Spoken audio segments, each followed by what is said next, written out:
A bunch of the boys were hooping it up in the Malamute saloon. The kid that handles the music box was hitting a jagtime tune.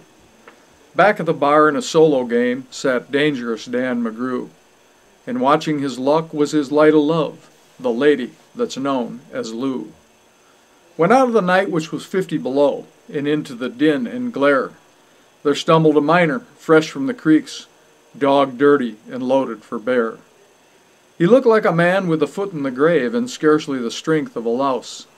Yet he tilted a poke of dust on the bar and called for drinks for the house. There was none could place the stranger's face, though we searched ourselves for a clue. But we drank his health, and the last to drink was dangerous Dan McGrew. There's men somehow just grip your eyes and hold 'em hard like a spell. And such was he, and he looked to me like a man who had lived in hell, with a face most hair and the dreary stare of a dog whose day is done, as he watered the green stuff in his glass, and the drops fell one by one. Then I got to figuring who he was, and wondering what he'd do. And I turned my head, and there watching him was the lady that's known as Lou. His eyes went rubbering around the room, and he seemed in a kind of daze, till at last that old piano fell in the way of his wandering gaze. The ragtime kid was having a drink.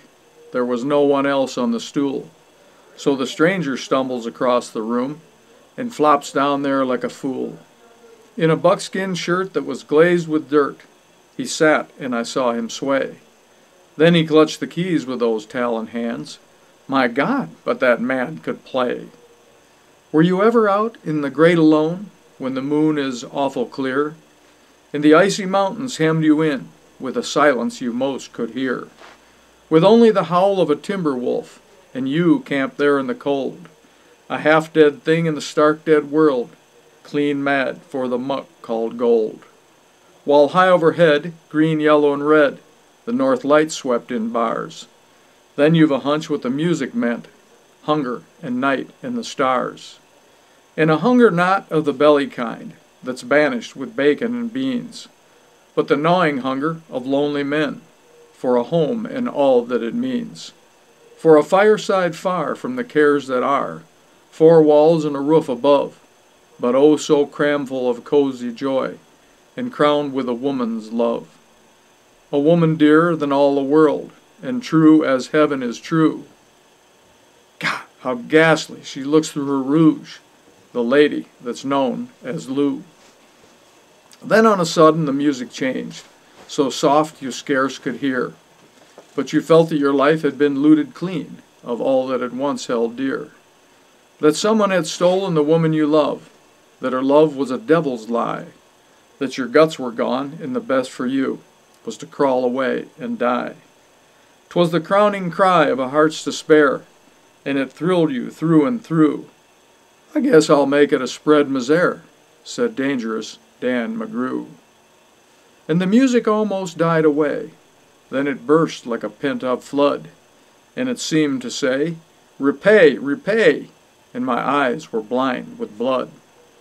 Then the thought came back of an ancient wrong, and it stung like a frozen lash, and the lust awoke to kill, and the music stopped with a crash. Then the stranger turned, and his eyes they burned in a most peculiar way.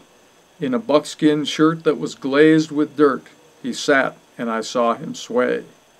Then his lips went in a kind of grin, and he spoke, and his voice was calm.